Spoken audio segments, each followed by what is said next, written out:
Hello and welcome back to another vlog. This is going to be wedding and vacation edition of a vlog. So starting out this weekend, I was a bridesmaid in my friend Sam's wedding. So the start of this whole adventure has been going to a wedding, being part of just the rehearsal dinner, getting ready the day of, all that, and then now we are about to leave on vacation for a week.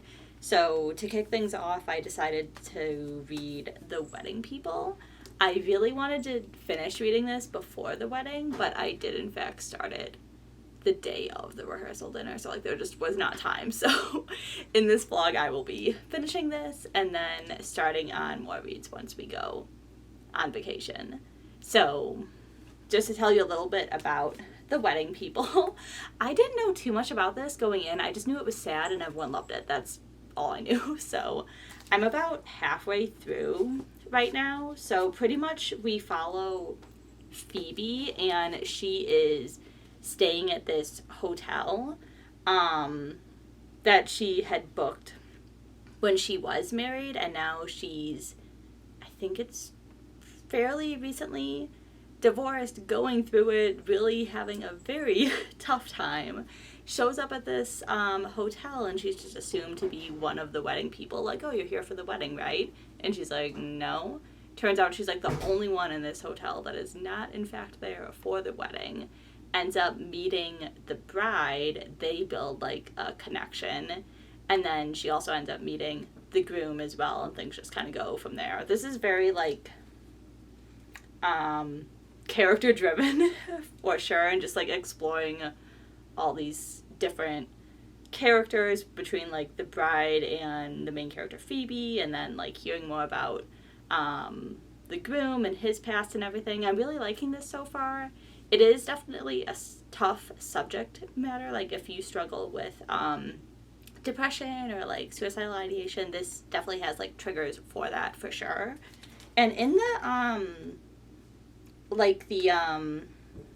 I totally forgot the word for synopsis, but so in the synopsis, it talks about how she's at rock bottom, determined to have one last decent splurge on herself type of thing.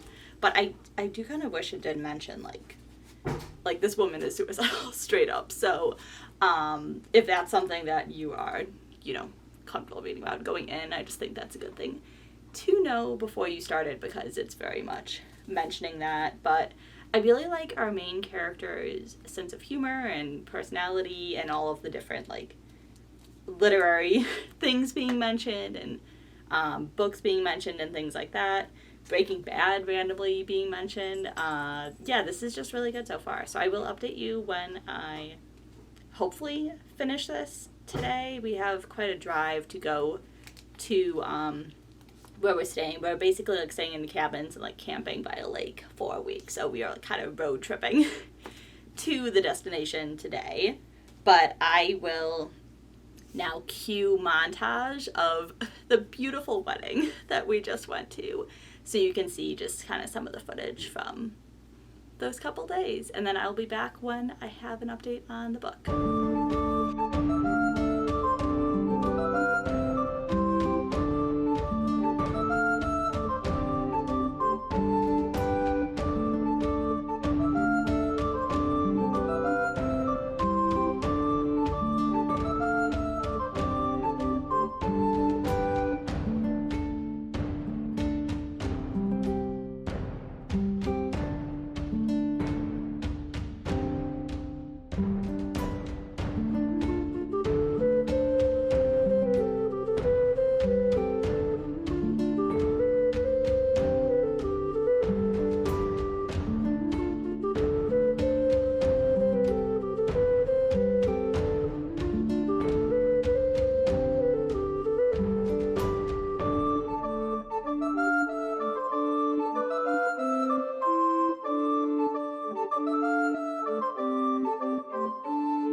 Hi, hello.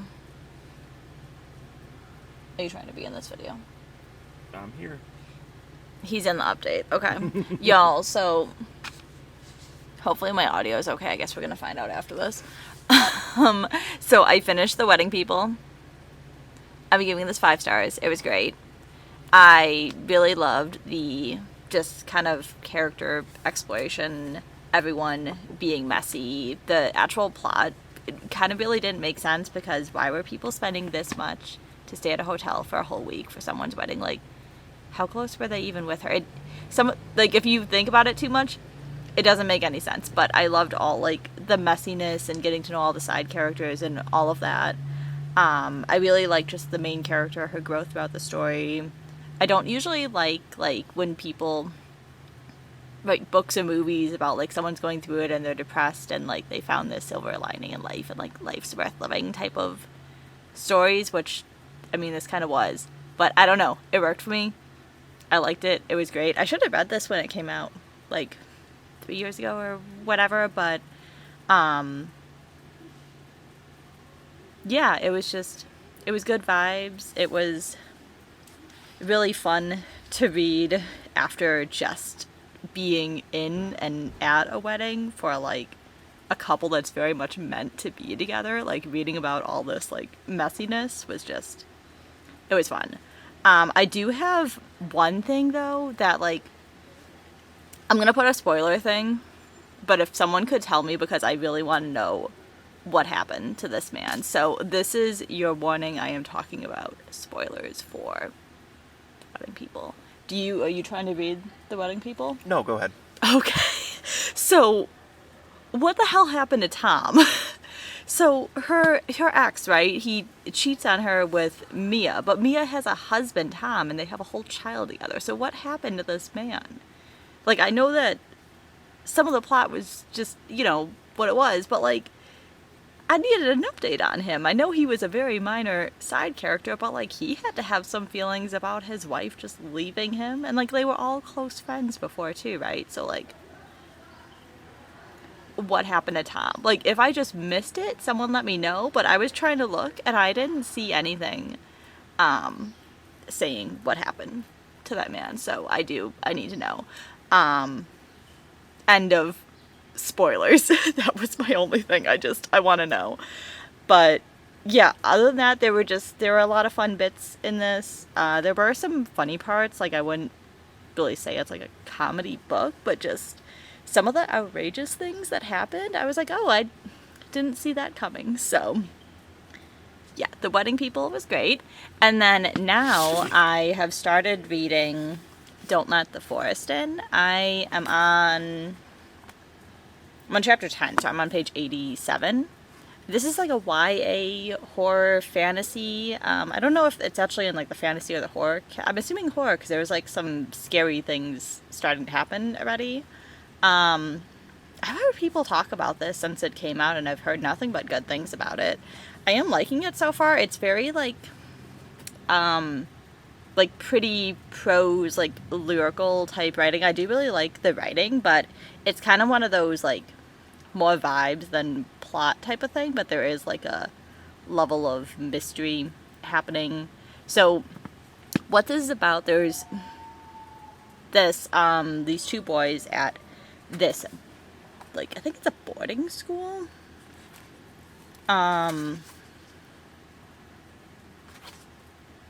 So yeah, Andrew, okay, he's a senior at Wickwood Academy. And then he also goes to school with Thomas, is his, like, one of his really close friends, and then his twin sister, Dove. So it's kind of like the three of them have been friends for a long time. And it's very much obvious that, like, Andrew and Thomas do like each other. Like, there's definitely a why can't they be together type of thing going on there. But basically the start of this, like, Thomas starts acting weird. He shows up at school one day with like blood on his sleeve, and then the police pull him to like question him. And then we don't find out what happens, and that's kind of the whole, like, why is there blood on you? They find out that his parents are missing, and then it seemed like they were, like, accusing him of being involved in it. Why they're questioning a minor without a lawyer, I don't know, but that's what was happening. And then, like, pretty much just weird things start happening. There's a lot of just the way this is written. I don't know if it's metaphor or it's supposed to be, like, literal. Like, the forest is a forest, right? Or is it a metaphorical forest? I'm not sure. So I am liking it so far, though. I'm excited to see kind of more reveals of what's happening and what's going on. There's the only, like, kind of slight criticism, or maybe just me not fully getting some things, is, like, the use of metaphors to a point that maybe it's a little bit overused, and I don't know if it's meant to just be because they're angsty teens or because we're just being metaphorical about what's going on and the creepy things happening. So I'll update you when I get farther along in this. And that's pretty much all I have for right now. And my camera's dying. Yep. Yep.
Hi, so I have updates.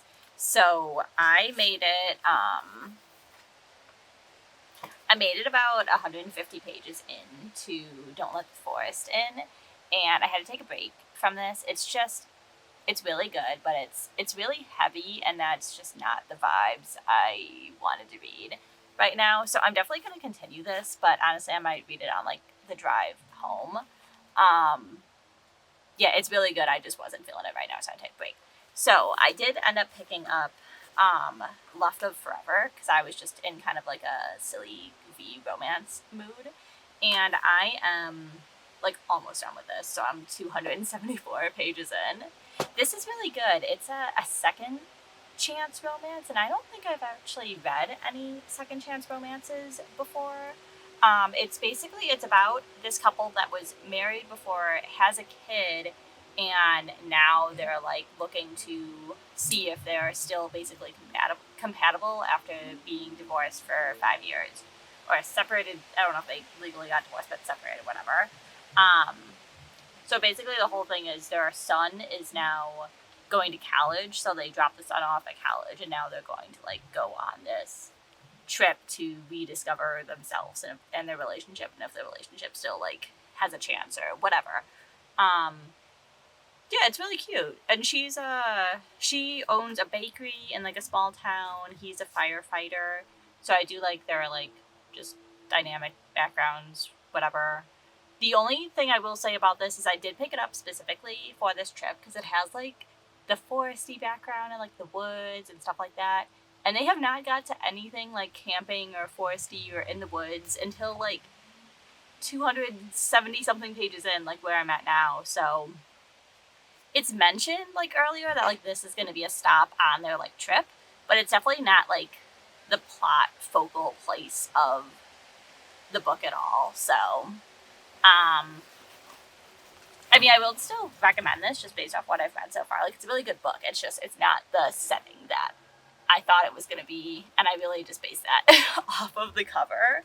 Because it doesn't specifically say on the back that, like, they're going to be set in the woods or anything. It's really just based on what the cover was. But look, it's got little, like, trees on the back, too. So I kind of thought.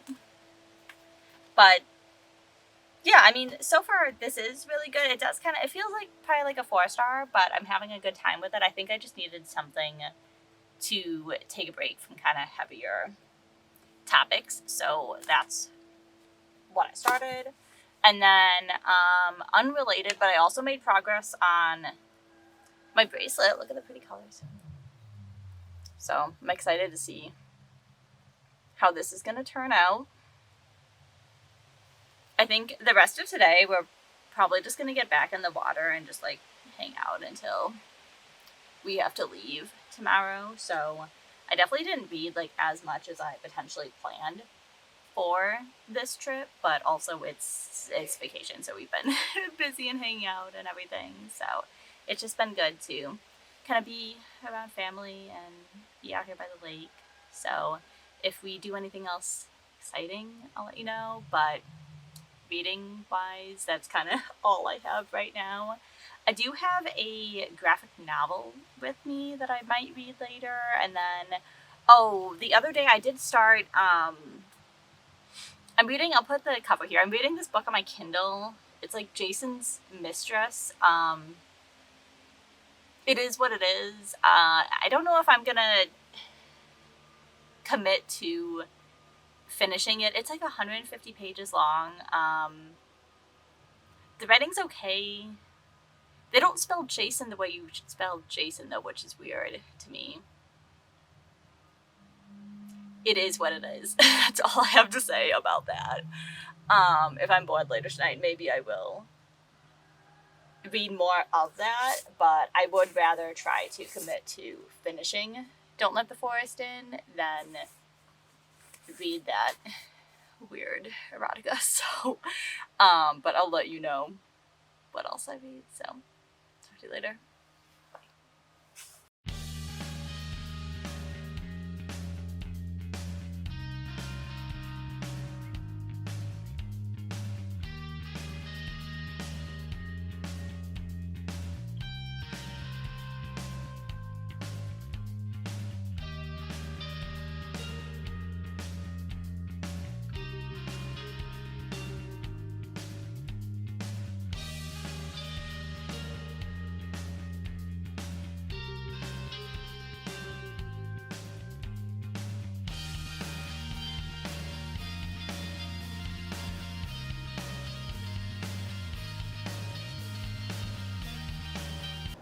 Hi, we're back. So I did end up finishing some books. So I finished Loft of Forever. I ended up giving this 4 stars. I really liked this. It just wasn't the setting that I thought the whole book was going to be. So that was like the only thing that it's really just on me for trusting the cover to be the entire story. But I like the main couple. I kind of wish I actually read, there's a first book that's in like this world series, whatever, that's before this one, but you can definitely like read them as standalones. I kind of wish I read that first book first, so I might go back and read that one, because I think that there's a third one that's in the same like town coming out soon, like coming up in August. So I think I am gonna go back and read the first one and then read the next one coming out. But I haven't read from this author before, so I would definitely check out more of her books. I did really like just how she explored them kind of rediscovering their relationship. There was an aspect to this where they were like writing each other letters, and I didn't know that it was their ex that they were writing to, kind of, and that part of it was really interesting. I did like that being involved. Although I will say, let me show you part of it just so you have an idea. It's really early on too. Let me find you an example. here, I mean, even like in the prologue, it has it. The text that they used, if it'll focus on it.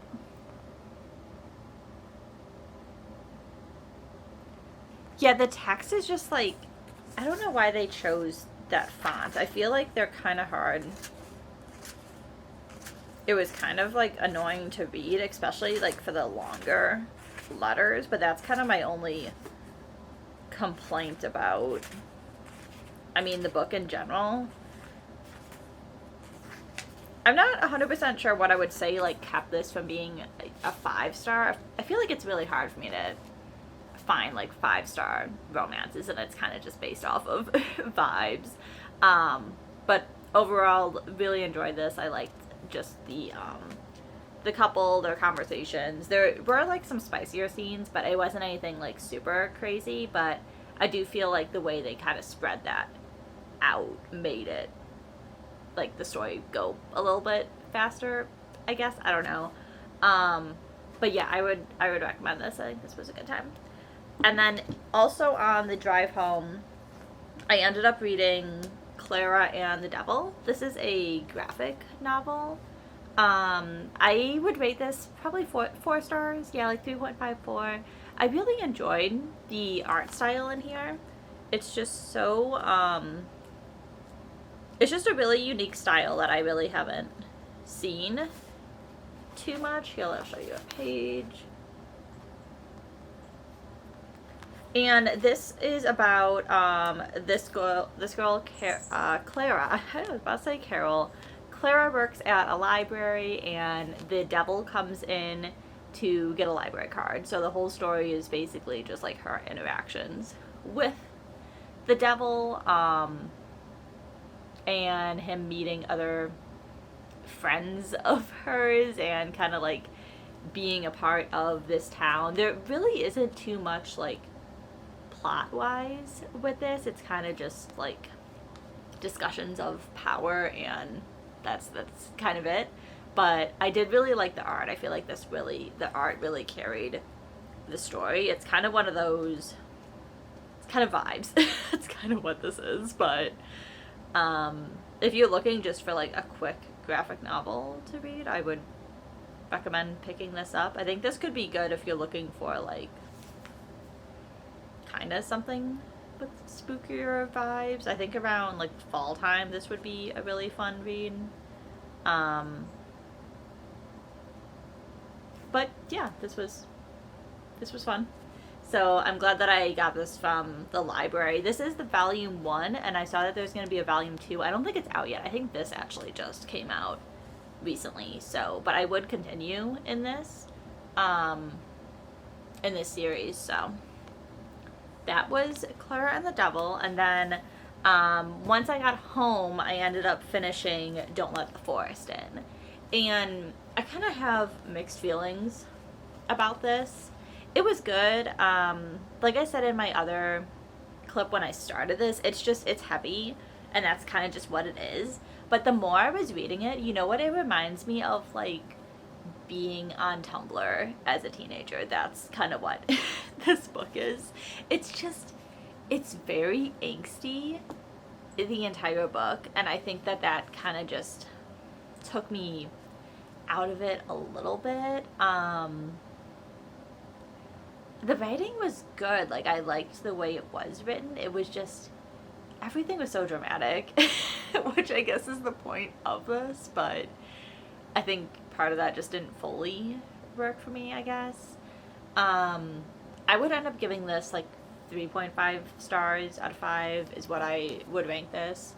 It was good. I really wanted to love this because I heard so many people like really loving this and like giving it 5 stars and being a new favorite around the time it came out. So I've kind of been putting off reading this because I really thought it was going to be really, really good, but I think it was just kind of not for me in a way. I think that if I read this when I was a teenager, I think that it would have kind of hit more, but since I'm out of that kind of target audience, I suppose, for this, it was good, but it just didn't hit as hard as it could have. I did like the there was representation for asexuality in here, and that was cool to see just because there's not a lot of books with ace rep in general. And I also did really like the, let me show you like an earlier one in the book. There's like illustrations throughout of the drawings that come to life, and they're like super creepy. So yeah, I mean, I had a fun time with like the story of this. I really liked the idea of like the drawings coming to life and them having to fight the monsters and like that sort of thing. But I think just the way it was executed, I don't know what I wish was different. There was a part towards the kind of, I don't know if you'd call it a twist, but some of the reveals at the end I did not see coming, so that did get me a little bit, but I just feel like I wanted to be, I don't want to say more connected, because I did like the two main characters, but just maybe if it was written less dramatically, I would have connected to them more. I don't know. I've been so like hit or miss with YA horror, and this was good for the vibes. It was great for like the setting I was in, like being in the woods type of thing. But it was just really heavy. So that's Don't Let the Forest In. If you have read her newer book, I think it's in the back here, Hazelthorn. If you've read Hazelthorn but you didn't really like this, let me know if that one like worked better for you. Because I would consider reading that as well. But yeah, I mean, the cover, gorgeous. The art in here is amazing. And then look at the back cover too. Like, so pretty. So yeah, unfortunately I wish that I liked that more than I did. But still a pretty successful week. I didn't get to all of the books that I brought with me. I think I brought too many books for the amount of like just socializing and everything we're doing with the family while I was there to just like sit down and focus on reading too much. But I'm happy with what I got through. I think it was just a nice, relaxing week, and I am happy to be home now. This guy's sleeping. So if you made it this far, thank you for watching. I will see you in another vlog very soon. Bye.